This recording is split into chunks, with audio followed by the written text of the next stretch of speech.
All right, thanks for tuning in to Lionheart Radio. I'm your host, Rick Alexander, founder of Lou Aviv in San Diego, California. And today I am joined by Nick of the Foot Collective. Nick, thanks for being on.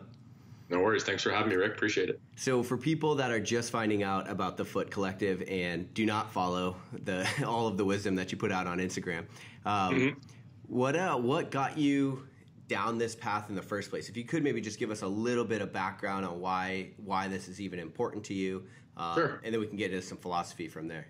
Yeah, sounds good. So I'm a physical therapist. I'm from Ottawa, Canada, and I kind of got into feet about a couple years ago when I kind of looked at my own feet and realized how dysfunctional and kind of just how poorly functioning my own feet were. And as a physio, I was like, okay, there's got to be a better way to deal with foot dysfunction than the way I've been taught or the way that's common. So I kind of went down this path of self-discovery and just on a mission to improve my own feet and to get them much more mobile, unlock my ankles, and just kind of work on myself as patient zero. And by using myself as a guinea pig, realized that a lot of the advice that I can give people on improving their own feet is mainly through education and mainly warning them about things that screw your feet up. So less so about giving a bunch of extra exercises and more so about, these are the things that mess up your feet. Get rid of those things and you automatically improve how well your feet function and reduce pain and all that kind of stuff. So it was really through kind of looking at my own body that I went down that rabbit hole. And it's just one of those things where, the more you learn about feet, in my opinion, the more you realize how much more there is to learn and how complex of a body part it is. And going down that path, you realize how kind of off the correct path the whole medical community is right now with how we deal with foot pain, but also how kind of, how misinformed a lot of people are about footwear. I think that was the biggest eye opener for me. So. Okay, cool. So two things that really stood out to me right there. The first, which is you really look at like preventative care, which is counterintuitive, you would think, because most of the physical therapists that I know and that I talk to, what they do is prescribe corrective exercises, right? Yeah. And I think that, that almost brings to light a bigger problem and a bigger shift that's going to be needed in the whole physical therapy or medical realm. I think people right now, physical therapy is sick care. It's not health care, right? Health care to me is helping someone understand their body and what they can do to maintain optimal health, right? Which is not simply, health isn't just not having a disease or not having pain. It's functioning optimally. And right now we're very good at putting long, funky names on problems that people come in to see us for, but we're not very good about teaching people, number one, how to get rid of the source of the problem. I think in general, we're pretty good at getting rid of pain, but a lot of times it's temporary because we're not actually dealing with the root cause of the problem. So I think that's one thing, but it really has to be a big shift to helping people understand movement, helping people understand their body. And so really that was, in realizing how simple optimal foot health advice is, that's what started the Foot Collective as a way to just kind of get education out there on platforms like Instagram and social media and websites, to just empower people with the ability to learn about their bodies and then trust that with the right knowledge, they'll make good decisions. And I think right now, not a lot of people are getting good information. A lot of people are getting told by physical therapists or doctors or people in the health world, ways that they can get rid of foot pain, but they're really not very effective ways of dealing with the problem. That's a lot of the reason why we started kind of getting into the social media and just trying to get education out there. But I think as a whole, the health world really has to go back to preaching healthcare and not just dealing with problems when they happen. So. Yeah, sure. One of the very first things that you mentioned was you got involved in this to kind of explore and also to fix your own foot dysfunction. Yeah. But a lot of people, I think, they're like, okay, I got 2 feet. I wear shoes. They work. Exactly. What is foot dysfunction? What are we even talking about? So I think, and you bring up a good point, because one of the things that I talk about in all the talks that I give is most dysfunctional feet aren't painful. Right. So a lot of people use pain as an indicator that something's going wrong. And unless you really know the things to look at in terms of feet, you're not really going to know whether your feet are dysfunctional or functional. And all dysfunctional means is they're not working like they're supposed to. They're not working optimally like a normal human foot's supposed to work. I think the biggest thing that can stand out easily and have people understand if their feet are doing what they're supposed to or not is, do you have an arch on the inside of your foot? And I think the arch in your foot is kind of a continuum. Some people have low arches, some people have high arches, but the whole inside border of your foot should never be touching the ground when you're just standing. And I think a lot of people's, when you look at their feet, they have, super flat feet. And the big problem with that is a lot of people, one, assume that flat feet are genetic, or they've always had flat feet, so there's nothing they can do about it. But two, a lot of people initially, when they've kind of lost the medial arch of their foot, don't actually have pain right away, right? The feet are very robust. They can take a pretty big beating until they finally just can't take it anymore and start to give you pain. If you think about it, back in evolutionary terms, if a couple thousand years ago you couldn't run away from a saber-toothed tiger because your feet hurt, well, you didn't really pass on your genes. So I think we've evolved to have very robust and resilient feet. And so, one of the first things people can do is, can you balance on one foot for 60 seconds without wobbling all over the place? Can you stand on one foot without your foot collapsing down so that the inside arch of your foot disappears? Those are indicators that your feet probably aren't doing what they're supposed to be doing. And unless you resolve that problem, it's, the analogy I give to a lot of people is if the inside arch of your foot statically isn't there or collapses down when you stand on one leg, it's kind of like having a crack in your foundation, right? Think of your feet like the foundation of a building. It needs to be the strongest part because everything else is built above it. A lot of people are investing a lot of time and energy in the gym, building muscles, working on movement, but they really don't pay much attention to the feet, and the feet are kind of what everything else is built upon. So a lot of people reach a plateau or start to kind of come into contact with injuries because their foundation just kind of limits where they can go. Or if the foundation's weak, you end up kind of, shaking things up upstairs and compensating until you just can't do it anymore. So I think, feet are just one of these things that have really been neglected. They're very poorly dealt with in the medical community, but we kind of have this, this kind of mindset with feet where they're these dirty, stinky things that we shove into shoes and don't really show in public. And it's, until you understand the complexity and really the importance of feet in terms of posture and movement, there's really no context for people to even really think about their feet. So I think bringing people into a realm where they understand the importance of feet, where they understand just at a basic level how feet are supposed to work. Can you splay all your toes? Can you separate all your toes so that none of them are touching? Most people can't even do that. One, because their brains have never been asked to tell their feet to do that. But two, because their feet have been jammed into really narrow shoes for so long that they've actually lost the ability to articulate their toes like they're supposed to. And really, that's just like a small indicator of the fact that your foot's not able to do what it's supposed to be doing. But, these little things that people can try and test on themselves and see, oh, shit, I got to work on stuff, I think are kind of powerful to kind of remind people that, okay, I need to address something here or else it can become a problem. People don't wait until their engines explode to top up the oil in their car. They do it preventatively, right? And it saves a lot of money and time and pain to work on your body to make sure that it's functioning, even just it doesn't have to be perfect, right? But just does it function at a baseline level that allows exercise to be something that's good for you and not something that's going to risk you getting hurt. So you're saying kind of, if you can correct me if I'm wrong, but motor control, dexterity in your feet, those are kind of a byproduct of a healthy functioning foot. So if you're listening to this and you're unable to do that, unable to spread your toes, things like that, then you might be, what you're saying, on that the wrong end of that spectrum. Yeah, exactly. And there's, the really, really dysfunctional feet are ones that, people have a reminder because of the pain and that need to be worked on. But I think, most people can just take a look at their bodies and just say, can I actually use this body part like nature intended, like I'm supposed to be able to? And once they, like I said before, once they realize that the feet are the foundation of the body, how they function will be a reflection of how everything else upstream works and whether or not you're going to be compensating. It puts things into context to have an importance with feet. And I think, for athletes, I get a lot of buy-in with feet by talking about performance, right? If your feet do a better job as the foundation for your movement, you're going to be able to lift more. You're going to be able to run faster, jump higher, all these things. Efficiency and performance both kind of correlate very closely. So what you do to prevent injury is also what you do to make your body more efficient. It's also what you do to avoid injuries.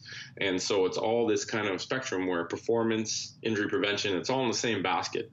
And I think feet are just not talked about enough. And I think people are becoming a bit more aware of it now. And I think things like social media really do help to give people access to good foot health information that might not have had it before. I also think there's a lot of bad information, is kind of the double edge of that sword, where, there's a lot of stuff being put out there, and unless you know how to filter it or to look for the good stuff, it can be confusing at times. So I was going to kind of wait a little bit to jump into this, but if one of the things that kind of put the topic or the discussion of feet on the map was the book Born to Run. Mm-hmm. And what is your opinion? So essentially in that book, of course, the author traveled down to Mexico. He ended up kind of running and living with the Tarahumara tribe in Mexico, I believe it was.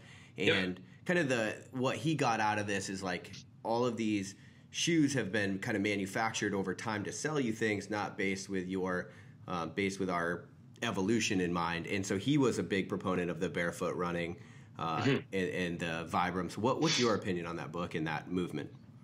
Well, I like the book. I think the guy, a lot of times people are very polarized when it comes to barefoot running. And, I always kind of laugh at people like, oh, yeah, barefoot running's a fad. And I kind of just say, well, do you know how long humans have been wearing shoes for? Do you know how long we've been wearing cushioned running shoes for? A very short period of time. 1972, Phil Knight and Bill Bowerman came out from Nike, came out with a padded running shoe.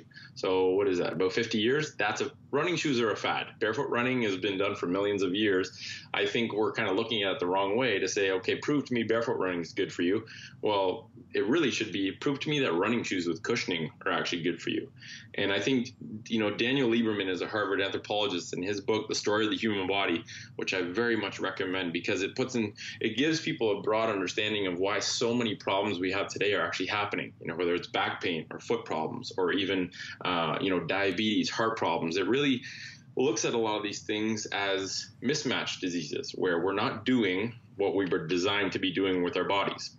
And what he says about shoes is that, probably the way you run is more important than the shoes you're wearing, but the shoes you're wearing affect the way you run.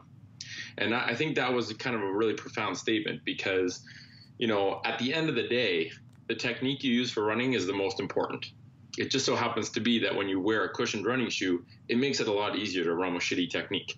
The problem is with a cushioned running shoe, it allows you to hit the ground with your heel first. And you don't get that instant reminder of discomfort like you would when you're barefoot, because when you heel strike, there's really not much padding on your heel. There's essentially your bone, your calcaneus, and a little layer of fat.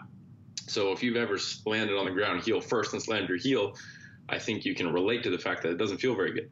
So you immediately shift away from that and you start to use what's called a midfoot strike. So you're absorbing the impact of the ground, landing on your midfoot, and using your calf and your Achilles to absorb the impact of that step. When you wear a heel cushioned running shoe, all of a sudden you don't get that heel pain when you smash your heel into the ground. And those forces, instead of being, the force on your heel bone itself are dissipated, but every single step you're taking, if you heel strike, is like a small collision. And so those minor impacts go up to your ankle, your knee, your hip, your back, all the way up to your neck in about a millisecond. Like, it's very quick. And they don't give you the immediate pain feedback, but, extrapolate thousands of kilometers of that running technique, and all of a sudden there's a hole in your kneecap, or your knee's really hurting, or your back's sore. And so we've kind of delayed the feedback response to this really, really, over years or decades, to the point where it's, it gets so bad where people can't run anymore. And I think it's a shame because they kind of look to, oh, I'm 50, so I'm breaking down, or I can't run anymore, or not running is the solution to people's, knee pain when they go see a doctor a lot of times, where no one really thinks to evaluate how they're running. Right? Running is a skill. It requires optimal technique to be done, especially because it's so repetitive. And so I'm a fan of the book. I really like what he's preaching. I think some people just might discount what's being said because of how polarized he is towards the barefoot side. Mm-hmm. I truly believe that everyone needs to be running barefoot. I really intrinsically believe, from a mechanics standpoint, I don't have any bias in terms of selling a certain shoe or selling this or selling that. The only reason I sell barefoot shoes through TFC Shop is because no one else was selling them where I lived, and no one. And I really found the retail model very inefficient in terms of how shoes are priced, where there's a big markup, and so that's the only reason I sell shoes. But at the end of the day, I care about people understanding their bodies and understanding at least the baseline mechanics of something like running, where, everyone kind of takes running for granted as something that you can just get up and do and it's good for you. But people don't realize that a lot of times if you don't have the mobility at your hip, and we'll talk about the hip a lot too after this, because I think most foot problems are actually hip problems disguised as foot problems. Most people assume they can just get out of their desk, go for a run, and it's good for them. Right. But if you don't have the right mobility or the right technique, running turns into something that you're trying to do to increase your fitness, and you create a health problem by doing that. And I think that's kind of a shame, because running is a beautiful activity, and humans are designed, we're literally designed to run. But when you sit in chairs most of your day and you wear shoes that screw with your movement technique, running turns into this very, very dangerous activity that most people are doing without even knowing it's damaging their body. So for people that are listening to this and have had problems in the past, when it comes to cleaning up running mechanics, are you a fan of, I guess it's kind of the chicken or the egg, right? Do you work on your mechanics solely, or are you buying a shoe that's going to force you to work on your mechanics and kind of clean your form up? Yeah, so it's kind of a mixture of the two, I think. I think people need to, one, they need to make sure their bodies function like a normal human body's supposed to function. So, Kelly Starrett came out with a book called Ready to Run, and I think it did a really good job at simplifying, these are the baseline mobility elements that you need to run like a human, right? All these joints need to move like normal joints are supposed to move, as just kind of your baseline level for, okay, now I can start to work on a little bit of strength, right? You got to be able to, I always tell everyone, a really good running screen is stand on one leg, do a shallow little single leg squat, and if your knee comes inside of your third toe, you don't have enough strength to be able to run without destroying your knees. So they're just really, I like really simple, easy screens that anyone can do, and you don't really need to really nitpick a whole lot to see if it's a pass or a fail. And I think, the good thing about that Ready to Run book is it gives people enough knowledge to say, do you have this? Yes or no. Do you have this? Yes or no. So by the end of it, you almost have like this eye exam for mobility and running, right? Because I think, in general, health professionals are all doing very different things, whereas we should be speaking the same language of movement, right? When you go get eyeglasses, the doctor doesn't just look at your eyeballs and say, yeah, I think you need this prescription.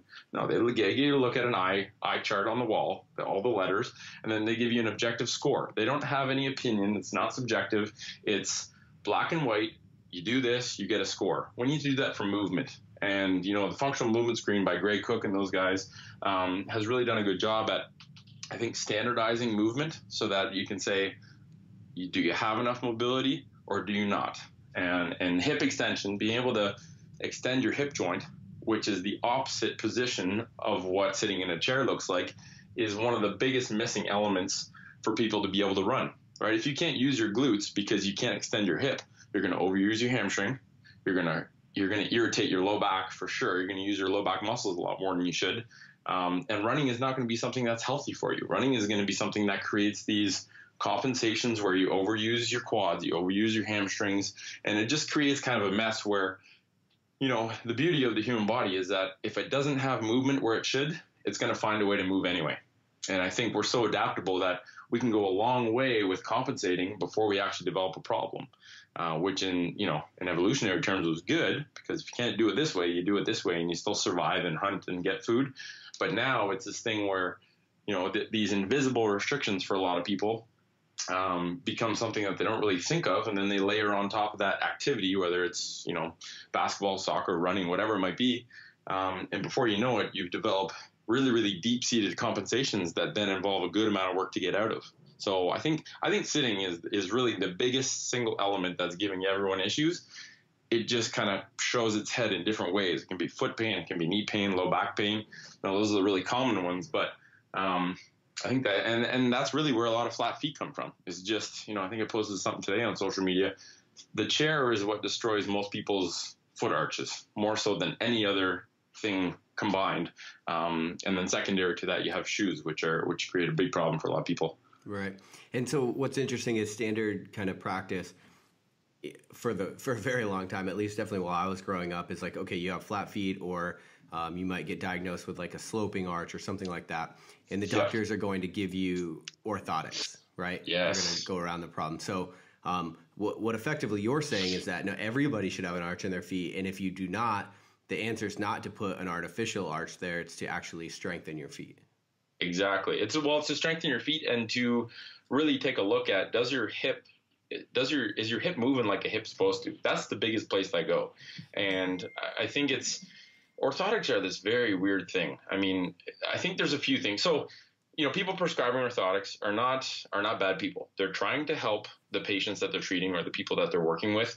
I just think they don't. It's all a matter of perspective. If you look at the foot as this, isolated body part that's not connected to the rest of the body and that can't change, then if someone has a flat foot, orthotics are good. But if you look at the foot as something that can change, so if it's weak, stiff, painful, you can mobilize it, you can strengthen it, you can get out of pain, then that basically nullifies orthotics. And then the second part is when you look at the foot as a connected unit to the rest of your body and the fact that your hip controls a lot of the positioning of your foot, then that's another element. So I think we need to look at the foot as part of the whole body and as this kind of dynamic body part that can change over time based on what you expose it to in terms of the environment. If you jam your foot into this really, really tight, narrow shoe and you give the foot arch support, well, the brain doesn't really need to turn on the muscles that create the arch anymore because it's being done for it, right? And then when you get out of the shoe, your foot's flat like a meat pancake on the ground. So I think, it's really the only body part we treat like that, right? If someone comes in, I really don't think many people are treating back pain by putting people in whole body back braces to never let them move their spine, which is kind of the parallel to orthotics.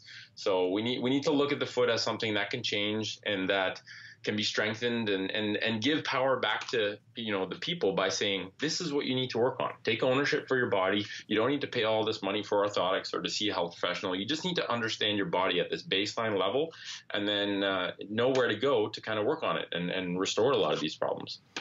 So if we were to try to kind of rack and stack the different, so something you mentioned is the wide toe box versus a narrow shoe. Yep. Another thing that you've mentioned is the cushion versus kind of more of the barefoot model. So if we were to look at all of the different components of a shoe, and I'm just thinking about people listening to this that are trying to pick out shoes that are going to help, and you were to stack heel drop, cushion, toe box. Now there's very few shoes that really, I guess, could make up for all of those things.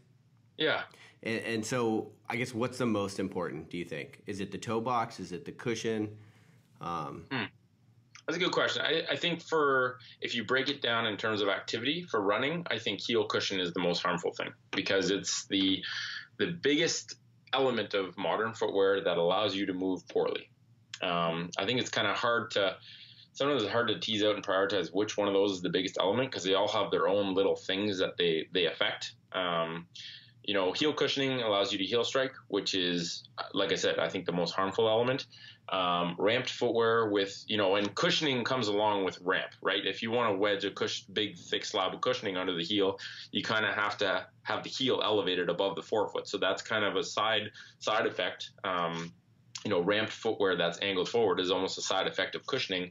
And that in and of itself has all these postural issues. It locks up ankles. It puts more force on the forefoot. It makes it more difficult to forefoot strike when you have an elevated heel because, you automatically want to hit that part of your shoe down first. So, I always tell people, buy a shoe that does one job, protects your foot. That's it. That's the only role footwear should do is just protect your foot from damage. Anything else it does on top of that is going to affect your foot in some way, shape, or form. Right? If it cushions your heel, it's going to allow you to move in different ways. If it ramps you forward, it's going to put your posture in such a way, take the effects of women's high heels, right? Women wear high heels, not because they are comfortable. I think if you ask most women if you wear high heels because it feels good on your feet, I don't think many of them would say yes. Women started wearing high heels because of the postural effects that made their bodies more appealing to men. Right? It accentuates their calf, it tilts their pelvis forward, which sticks their butt out, and it flares their ribs upward, which props up their breasts. So these are all things that accentuate female features that males find attractive. And you can pare down those changes that happen with crazy high heels down to a lower level, but they still happen when you wear heeled footwear. Guys' dress shoes, heeled footwear. Most modern running shoes, heeled footwear because the heel is higher than the forefoot. So all those things happen to a smaller degree with any footwear that you wear that has a heel on it. And, those things have an effect over time. It facilitates certain muscles getting tight, certain muscles getting underused. By tilting your pelvis forward and feeding into the same hip tightness that's there because of chairs, it takes away your ability to use your glutes. It relies more on your hamstrings. It compresses your low back joints. So, all these things have effects. They're just not immediately obvious. So to address your question, I would say heel cushioning is probably, in my opinion, the biggest harmful thing because of the fact that it promotes a heel strike, but it also puts a ramp into shoes. So here's an interesting thing. So are you familiar with the brand Ultra? Yes. Okay, so I do a lot of ultra marathon running, and I'm pretty fat for a runner. I'm like 210 pounds-ish, and I run a lot. I ran like 10 ultras this year. Cool. And leading up to this year, I stayed relatively injury-free because I ascribed that to proper running mechanics, and I always ran in kind of a minimal style shoe. But when you start running in trails, you find out, you realize they beat your feet up so badly that over the course of 100, 200 miles, it's just not really feasible to run in like a minimalist type shoe. For sure. And so you switch to Ultra because they have the zero heel drop, wide toe box, and things that would seemingly be good. And I've kind of noticed this year that after a full year of running in these things, I'm starting to lose my arch a little bit. Gotcha. And although they don't have the heel, the millimeter drop, is that, do you think, just due to the cushion, just allowing you to be a little bit lazier in your stride? Well, what do you do as for the most part, when you're not running your day job, what do you do? Do you sit in a chair? I do. Yeah. About half the day, probably.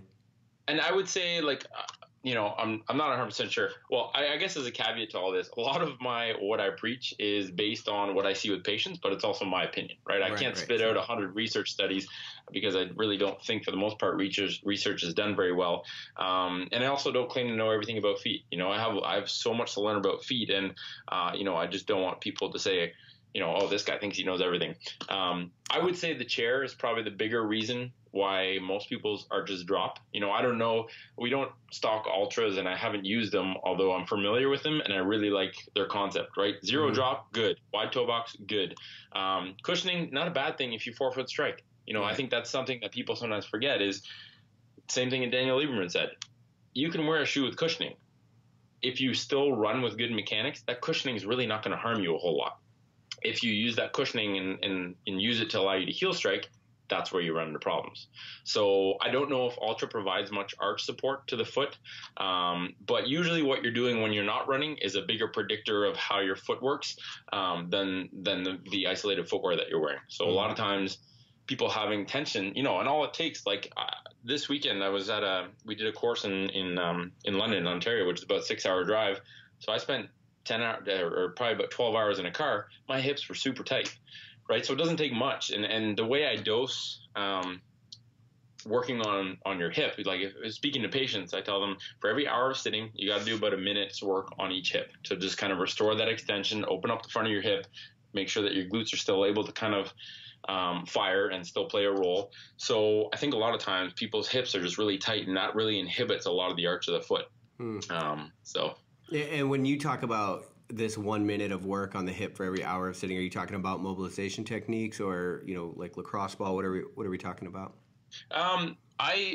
My go-to technique is a kneeling hip extension stretch. So it's kind of this oscillating mobilization, not necessarily, certainly you can troubleshoot that stretch and get into the deeper layers of the hip by opening up the superficial ones with something like a lacrosse ball or softball or whatever you like.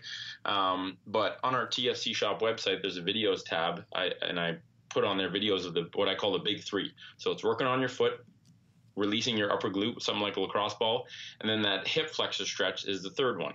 And I think it's a stretch you see very commonly done. It's a stretch that I see almost all the time done extremely poorly. And so you can do, this quote unquote, I never give static stretches because I find they're completely ineffective, and a lot of times they're actually counterproductive. But this kind of muscle energy oscillating mobilization where you're kneeling, you squeeze your bum, push your hip forward until you feel kind of light tension at the front of your hip, and you just go in and out of that repetitively. So when I say a minute, I mean about 30 reps of 1 second on, 1 second off.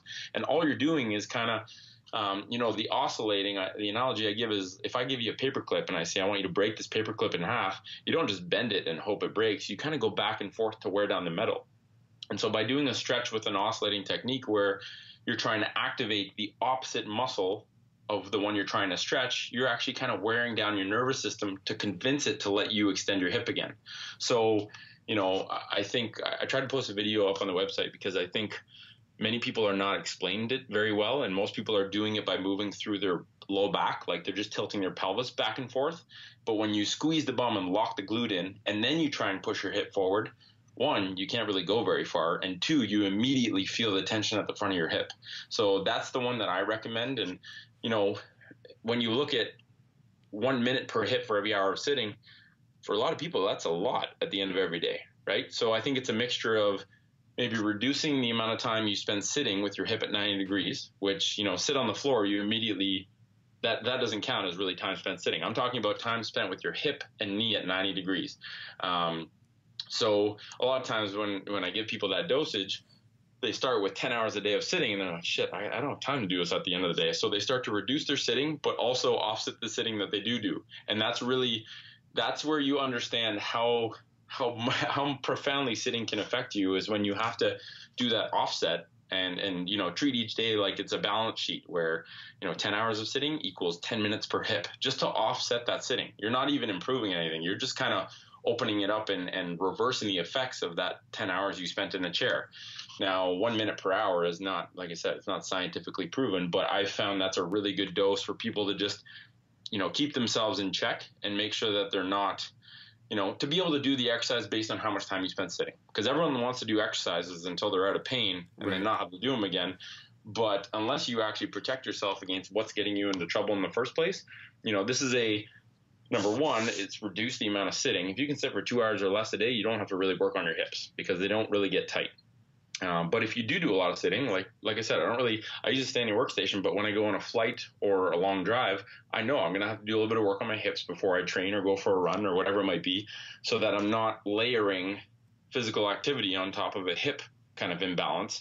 Because when you do that, if I got tight hips and I go in and squat with a load, I basically just hit control save on that hip tightness for me to compensate from then on. So you have to kind of deal with the underlying issue. The hip is kind of ground zero for where a lot of people's problems are, even though they might manifest as knee pain, back pain, foot pain. It's really the hip dysfunction that creates all these other kind of, compensations that result in pain elsewhere.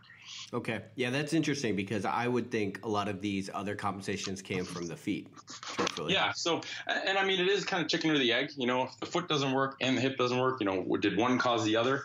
And I just look to what do people do most often that can be the most harmful. And I really, I always tell people when you're talking about the hip and the foot, the hip creates the arch of the foot. The muscles in the foot hold the arch in place. So one thing I always get people to do, people come in all the time. They're like, yeah, I got flat feet. It's genetic. My parents had it. I'll never have an arch. And what I get them to do is take their shoes off, stand with their feet about 6 inches apart. They bend their knees slightly, push their knees out to the side without letting their toes come off, and they immediately see the arch of their foot form. And all you did there was consciously create torque at your hip, which worked its way all the way down to the bones of the foot and improved the alignment and created that arch. So the hip creates the arch, the muscles of the foot stabilize and hold it in place, right? If you look at all these muscles in the foot, they can do a little bit to help form the arch. Like you can work on short foot to kind of get the muscles involved in cinching up the arch of the foot. But for the most part, if your hip's not doing what it's supposed to, it's going to be very hard to get that arch kind of set in a good position where those intrinsic foot muscles can actually work to hold it in place. Sure. So I think one thing that's interesting is if you look back through evolution, now, of course, people were not sitting at a computer folded inward in that kind of weird, inverted position. But it's not like we didn't sit down and rest. And if you look back in evolution, of course, we probably were not mobilizing, right? So exactly. Right. So what do you think it is so inherently bad about sitting then now? Do you think it's just that we're completely deloaded and not activated, or? Well, I think it's the chair. Like, I think if you looked back at what people were doing 4,000 or 5,000 years ago, for example, we were either moving and running, jumping, throwing things, hunting for food, or we were resting. And oftentimes we were resting either lying down or we were resting in a squat. Like the squat is really the default human rest position, more so than sitting in this creation that we made called a chair, right? The big thing is, So I think two things there. One, sitting is not the enemy. Okay, sitting is, even sitting at 90 degrees is not the enemy. Just like sugar is not the enemy, just like salt isn't the enemy in the right dose, right? It's when you can put salt on your food. In fact, I think it's good for people to salt their food, but if you eat a pound of salt, you're dead, right? You can sit when you're tired, when you need a rest, because it allows things to relax. You take a break from gravity. But if you sit 10 hours a day, you're going to create insane imbalances in your body. So it's not, I think we need to get back to using the squat position as a rest position. You look at people in China or Japan, there's not really chairs all over the place. Like, people squat to eat, people squat to toilet. It's funny. Like, I had some patients that are like, yeah, we just went to Europe and it was very hard to go to the bathroom because we couldn't squat, and there's just holes in the ground in some places. Right. So I think we've gotten, when your hip spends almost all of its time at this 90-degree position, the minute you go below that, it kind of doesn't know what's going on. So it just tightens everything up because it's like, okay, we've never been here before. This is weird. I don't think we should go there. So it's kind of interesting. And I see with kids all the time, which is the craziest part. Most kids in high school have desk jobs for the most part. And I think things are starting to come around. People like Kelly Starrett and the Stand Up Kids kind of campaign is really doing a good job at bringing to light the fact that you don't learn as well when you're sitting. Yeah. You create these harmful imbalances in your body when you're sitting. And so, I often get kids in that have their hamstrings are just locked up, and you get them lying on their back and you show their parents, and, you're like, you put them at 90 degrees where their hamstrings are stuck at. When they're on their back, their hips at 90, their knees at 90, and I can't go anything above that. And I kind of say, well, what does this look like? This looks like what he's doing when he's sitting in a chair, and his body doesn't want to go anywhere beyond that because that's where it is almost all the time. So I think the sitting position isn't the enemy. It's overdosing on it, and it's using chairs as the sole resting position instead of using all these different, this different variety of positions. Like, I just tell people, sit on the ground. Right? If you sit on the ground, two things happen. One, when you spend too much time in one position, your ass gets sore or your body gets sore. So you got to move, which is good. It's a reminder to say, don't spend too much time there or else you're going to get stiff. Two, it doesn't really allow you to sit with your hips at 90 degrees. Like, it's very difficult, right? So it forces you to adopt all this big variety of positions, whereas you can sit in this nice, like, couch that's comfy as like sitting in a cloud and never have a reminder to move. Right. I treated a lawyer the other day and he's like, yeah, I just bought like this. I asked him, what do you do for work? Do you spend a lot of time sitting? First thing he said was, yeah, I bought this like $1,500 chair. It's the comfiest thing in the world. I can sit down for 10 hours. It's amazing. I'm like, that's why you're coming to see me. That's why you have back pain, because you're spending all that time with zero reminder to move. And it's just allowing you to develop this more and more and more tension. And people don't realize a lot of times the main muscle at your hip is your hip flexor. Well, a lot of people know, or I've heard the word hip flexor, but few people realize that muscle actually, one, it's a really big burly muscle. Two, it originates in your lumbar spine. So if that muscle's tight, when you stand up from sitting, you got two options. You can either stand up with like a bend at your hip so that you're like stooped over, or you can stand up straight, but do that by arching your back. Right. And that's what most people are doing. You haven't really gotten rid of the hip tension just by standing. And that's why a lot of people are like, yeah, when I first get up from standing, it kills until I get moving. Well, that's because your hip tension is just reefing on your low back, on your lumbar spine into this extended position where all the joints are closed down and all the muscles get tight because of that kind of threat response from those joints. So it's overdosing on the chair sitting position. That's really the big problem. Yeah, and not for nothing, I think that could probably be applied to our beds as well. Yeah, I agree. I mean, I think people overthink how, what kind of mattress they have or what position they sleep in. I always tell people, as long as you don't sleep on your stomach, which I highly encourage people not to do, as long as you're not sleeping on your stomach, it really doesn't matter what position you sleep in or what kind of mattress you're on. I think it's just sometimes an easy cop out. It's like, oh yeah, I didn't get a good sleep, so I think my mattress is whack. It's like, well, there might be other factors that play more important than your mattress with you not getting a good night's sleep. Like maybe staring at a screen for an hour before you go to bed, that might play something into it. Your hips being tight and your back hurting when you're sleeping, that might play into it. So, yeah. Right. So I think it's interesting to take this kind of evolutionary biology perspective at these things. It seems like most of the issues that exist within the human condition as we are right now stem from the fact that our biology hasn't really caught up to our new lifestyle, our new technology. Yeah, for sure. Evolution has no foresight, right? It doesn't know what we're going to be doing, and what we're doing right now is very different from what our bodies are designed to be doing. Yeah, and so you got to wonder, like, if enough sedentary people just ram this down evolution's throat, where the next step is, or do we kind of stay in line with what we evolved to do? You know? Yeah, I mean, I think, I don't know. It's weird. I think we are kind of changing. Like, I honestly see so many people with heads that are, 3 inches in front of their necks and upper backs that are kind of Quasimodo style, that it's like, I don't know. Like, I think that generation's changing, the one that you see that's just getting locked up. Mm-hmm. I don't know how it's going to affect us. I think our brains are changing because, I'm reading this book right now. I'm almost done. It's called Spark. It's by Dr. John Ratty, I believe. Great book. One of the best books I've ever read in my life.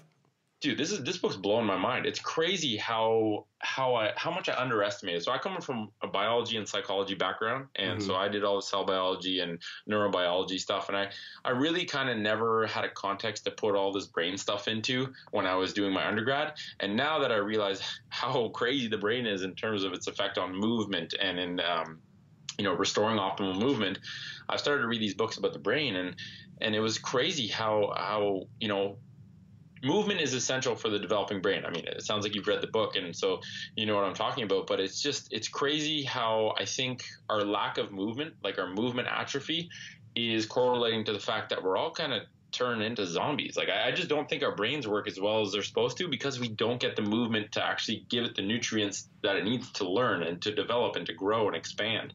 So I think we're de-evolving. Right. Yeah, I think so. I think it's interesting because I think for the first time in human history, we're at a point where we get to kind of pick our next evolution, and we're picking a really fucked up one. Is what I agree. Like. I think it's going to be a fork. Like I find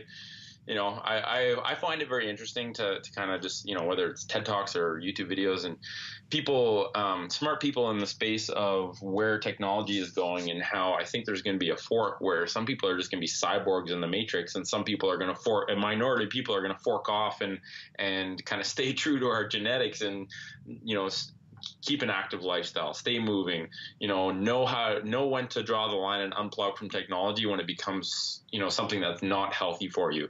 I just don't think it's so easy to go the other route that I agree. It's going to be squirrely in the next 10 years. I don't know what's going to happen, but as someone that understands movement in the brain, at a basic level, I think I have the tools to avoid the nasty path. And I just want to do everything I can to inform people about that so that they can make the right choice. Right. Yeah, absolutely. That's very well put.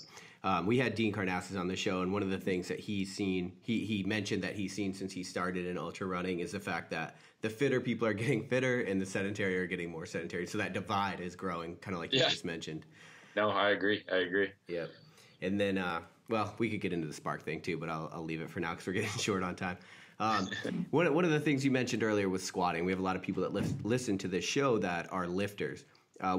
So when you get into CrossFit, when you get into Olympic weightlifting, the Olympic weightlifting shoe is pretty common, and it's got an elevated heel on purpose solely for the fact that it makes up for ankle mobility and opens up your hips. You can get into a deeper squat. Yeah. What is your opinion? So, yeah, it's a question I get very often. What I start with is the fact that I think most people are using lifting shoes to cover up an ankle mobility problem. So I think, when you have a locked up ankle, it's very easy to just kind of skip over that and glance over it and still be able to squat by putting on lifting shoes that elevate your heel. So I think the only people that should be using lifting shoes are elite level lifters that compete at the highest level and use it to give them a slight edge to get under the bar quicker in a snatch. So like rate of force progression. Yeah, exactly. And if you look in, I not long ago, I kind of went into, where did the lifting shoe come out of? Like where did it originate? When did it originate? Who brought it up? All that kind of stuff. And you look at the old techniques that they use for powerlifting, and some of them were crazy. Like the split squat position, and some of the positions that guys are getting into to get under the bar quicker. And that was really the stimulus for putting a wedge under the heels. It allowed you to get under the bar quicker, to allow you to lock out at the bottom. And that's kind of where it came from. So I honestly think lifting shoes are more of a fashion statement now than they are an actual purposeful tool. Like if you look in a CrossFit gym or look at all the lifting shoes that Rogue has, a billion colors, different styles, all this kind of stuff. And, it's a classic kind of footwear industry where, the look of them coming out with the next newest, coolest looking thing has really kind of overshadowed why are people using them in the first place? I think everyone should be able to, first of all, and even at the elite level, I really think that people should only be using them for Olympic weightlifting, right? You should never require lifting shoes with a heel wedge in order to squat, right? I don't care if it's back squat, front squat, high bar, low bar. You should be able to squat barefoot. And if you can't, it means you have an ankle mobility dysfunction that needs to be addressed. So, if you earn the right to, I always tell patients, I'm like, I'm not going to tell you to throw out your lifters, but you have to show me that you're able and capable of having functional ankle dorsiflexion and be able to do a squat barefoot with perfect, near perfect mechanics where you're keeping spinal integrity intact, then you can use your lifters. But if you can't do that and you're using lifters, two things. One, you're feeding into the dysfunction at your ankle and just kind of solidifying that calf tension that's limiting your ankle dorsiflexion. And two, just kind of reassess why you're using them, right? Just think about it. I try not to be too kind of absolute on my opinion on some of these things. And I just try and look at it objectively. I used to use lifters 2 years ago. I squatted in lifters. I snatched and did cleans in lifters. Now I don't use them anymore because I don't Olympic weightlift as much weight. So it's really just for, keeping up the ability to do the technique and less so for throwing big weight over my head. So I find I don't need them. But I also realized that by squatting barefoot, apart from the initial kind of learning curve where I really had to kind of work, it forced me to work on my body, it forced me to work on my ankles, on my feet. But once I got the ability to squat barefoot without feeling like my ankles were going to explode or I was going to fall on my ass, I was able to squat way more weight because my feet just felt a lot more stable. My brain acknowledged a more stable foundation and allowed me to generate more force. So I think a lot of people just find it hard to kind of step back, take one step back to take 10 steps forward, which is kind of what has to happen, right? Like if you take shoes off and all of a sudden you discover you have an ankle mobility problem, you have to work on that issue and deal with it before you can kind of progress to the same weights you were doing before. So I think most people need to just be able to squat barefoot, not to say that you have to, but reassess why you're using lifting shoes. And, if you're using them for anything except for Olympic weightlifting, you should probably reassess and just kind of look at why you're using them. Yeah, you see people out running 400s in them. Yeah, yeah, exactly. Or like, I've seen people do weird things in lifting shoes. I'm like, dude, I don't know if you know what those shoes are for or what they do to your posture or your body, but yeah. Yeah, well, I think it's like they were developed as an aid and they're kind of utilized as a crutch, and yes, that is perfectly put. You hit the nail on the head with that one. And I think that's so prevalent, especially now that CrossFit has gotten so much bigger. And, I love that people are lifting weights. I don't love that it's being done in such a way that technique is kind of like thrown by the wayside. Right. And I think that, it keeps my practice busy. I can tell you that, but it's the kind of thing where I just wish people were better informed. And I think a lot of CrossFit coaches do a really, good job with what they have, right? You work within the constraints that you have. It's just like a lot of physios. You work in a clinic where if you see 4 people an hour, which is ludicrous, then all you can do is all these shit modalities like stim and ultrasound and stuff like that. I still think you could do other stuff other than that, but it becomes hard to actually work on someone's movement when all you have is 15 minutes. And that sounds crazy, but that is like the standard in the city I live in. Our clinic takes an hour with each person, and it's 1 person at a time instead of 4 at once. And we charge more for that hour than standard physio clinics, but it's not 4 times, even though we're given 4 times the amount of time per patient. So I think, yeah, it's just one of those things where lifting is a complex movement, and I think it's too easy to sidestep just, offsetting the restrictions you have to allow you to move properly before getting into the sexy stuff. Sure. So I think that's the big reason why so many people kind of miss the boat and then, inevitably reach a plateau, get hurt, come see me, and then it's like, all right, well, these are all the things we need before you can go back to lifting. There's stuff you can do in the meantime, but, if I'm helping someone open up their hips and then they're going and squatting with a load on their back that forces them to revert back to shitty technique, then we're kind of like, we're doing opposite roles here. Right. Yeah. Got a stalemate here. Yeah, exactly. So The final question is the Lionheart kicker, and I try to ask every guest this. So if you were given a stage and you were able to give blanket advice and it were guaranteed everybody in the world would hear what you told them, and they might not all follow it, but they definitely hear what you said, what would you tell people? I would tell people to look at the amount of sitting they're doing and the effect that it's having on their hip. I really think, because, I used to say, pay more attention and give more respect to the function of your feet. But by telling people to reassess whether their hips move like a normal human hip should move, I think that actually covers foot dysfunction, because if you resolve the hip issue, it's very easy to trickle down and actually solve the foot problem almost automatically, or do a big part to solve it. So, reassess your use of the chair. Start to wean your kind of addiction to sitting in the 90 degree hip position. And by default, a lot of good things happen. So I think that would be my biggest piece of advice to most people, just to prevent problems that are completely preventable, to prevent fake joints, to prevent low back pain. That seems like the biggest epidemic I've ever seen. Just reassess your use of the chair and make sure your hips are working like a human hip should work. Awesome. So for people that are listening to this and they're kind of intrigued by the ideas that you have and what you've been saying, how can they follow along with your journey and support what you're doing? Yeah, so on Instagram, we're at The Foot Collective. We have a website, so thefootcollective.com is our education-based site. And then we also just opened a footwear store that sells barefoot footwear, basically because we found it hard to direct people to a resource that they could buy this stuff at. So it's a group of physios. We screen every piece of footwear that we sell so that we use it ourselves and make sure that it abides by the principles of this shoe is good for your foot and it allows your foot to function optimally. And in the new year, we're going to be launching a new model where it's, because we've kind of been forced to price our stuff at retail prices. Manufacturers don't like it when you price their footwear cheaper than they do. Sure. So we're going to do a collective membership model where it's an annual membership fee, and then that gives you 30% off all the footwear, and also gives you some perks like a foot restoration kit with your first purchase and all that kind of stuff. But that's launching in 2018. The education stuff is the Foot Collective on Instagram, and that's really the main platform for people to just be able to learn about their feet.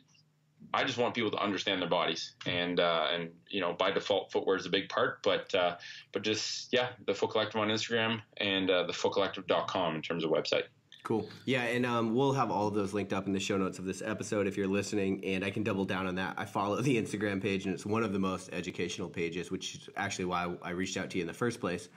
Cool. Thanks, appreciate that. Yeah, of course. And, there's a lot of problems, I think, with, like you mentioned, healthcare, with the human condition as it sits now. So I really appreciate you taking the time to talk to us about your way of fixing it, because I think you're doing a good job.